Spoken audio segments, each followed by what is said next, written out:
Selamat sore teman-teman. Kami dari kelompok 4 ingin mempresentasikan hasil diskusi kami. Saya Yohanes Santaur, NPM 62 30 10 36. Di sini kami akan membahas materi tentang Duncan.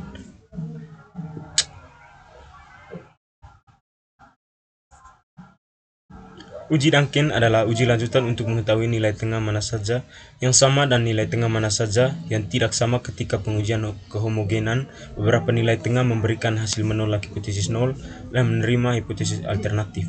Langkah-langkah uji Duncan untuk rancangan acak kelompok. Yang pertama, urutkan nilai tengah berdasarkan yang terbesar hingga yang terkecil atau sebaliknya. Yang kedua, bandingkan nilai tengah yang berdekatan dari ujung atau boleh dari ujung kiri maupun ujung kanan. Yang ketiga, hitung rentangan tersudenkan nyata terkecil atau nilai signifikansi yang dilambangkan dengan RP, di mana RP R kali PF S YI untuk P 2 3 alfa atau banyaknya treatment. F derajat bebas error. B banyaknya blok. SYI sama dengan akar dari MSE per B. R X PF dapat dilihat dari tabel Duncan.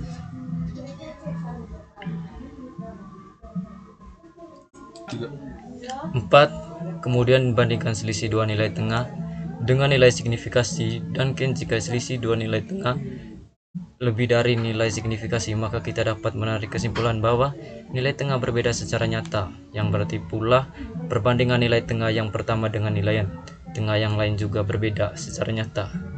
Namun jika selisih dua nilai tengah kurang dari nilai signifikasi, maka kita dapat menarik kesimpulan bahwa nilai tidak berbeda secara nyata.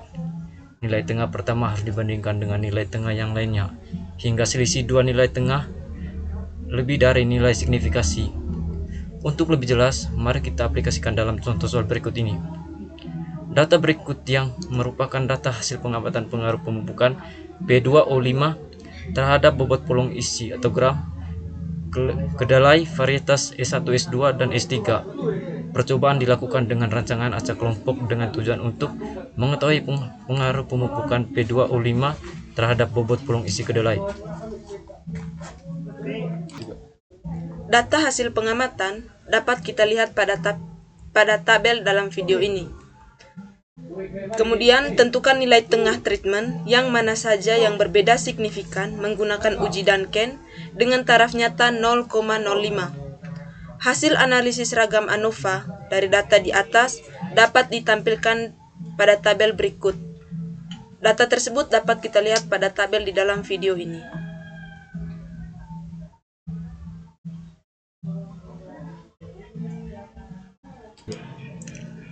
Hasil F hitung treatment menunjukkan bahwa H0 ditolak dan menerima hipotesis alternatif, yang berarti paling tidak ada satu pasangan nilai tengah yang tidak sama atau berbeda signifikan. Kemudian kita memulai menggunakan uji Duncan untuk mengetahui nilai tengah mana saja yang berbeda secara signifikan. Yang pertama, urutkan nilai tengah berdasarkan yang terbesar hingga yang terkecil seperti pada tabel di bawah ini.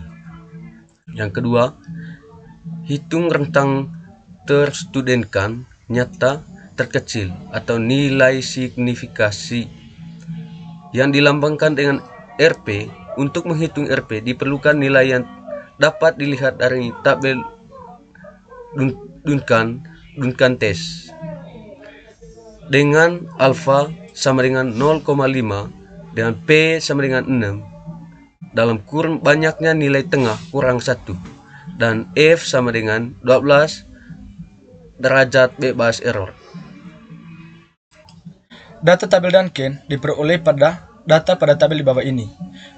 Hitung nilai RP menggunakan formula RP sama dengan RX kali PV akar dari MSE per B. Misalnya untuk P sama dengan 2, R2 sama dengan R0,05 kali 6,12, akar dari MSE per B sama dengan 3,08, akar dari 14,97 per 3 sama dengan 6,88. Untuk P yang lain dihitung menggunakan cara yang sama.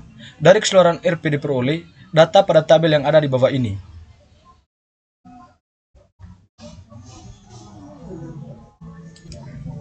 Dalam contoh ini, kita bandingkan nilai tengah yang telah diurutkan dari sebelah kiri. Selisih nilai tengah pertama dan kedua sama dengan I17,33 kurang 21I sama dengan 3,67. Karena selisih kurang dari R2 buka kurung 3,67 lebih kecil dari 6,88, maka dapat disimpulkan nilai tengah pertama dan kedua tidak berbeda secara signifikan. Karena hal itu, lanjutkan perbandingan nilai tengah pertama dan ketiga. Selisih nilai tengah pertama dan ketiga sama dengan I17,33 kurang 22,67 I sama dengan 5,34. Karena selisih kurang dari R3 buka kurung 5,34 kurang dari 7,22, maka dapat disimpulkan nilai tengah pertama dan ketiga tidak berbeda secara signifikan. Ulangi langkah di atas dengan membandingkan nilai tengah pertama dan keempat. Selisih nilai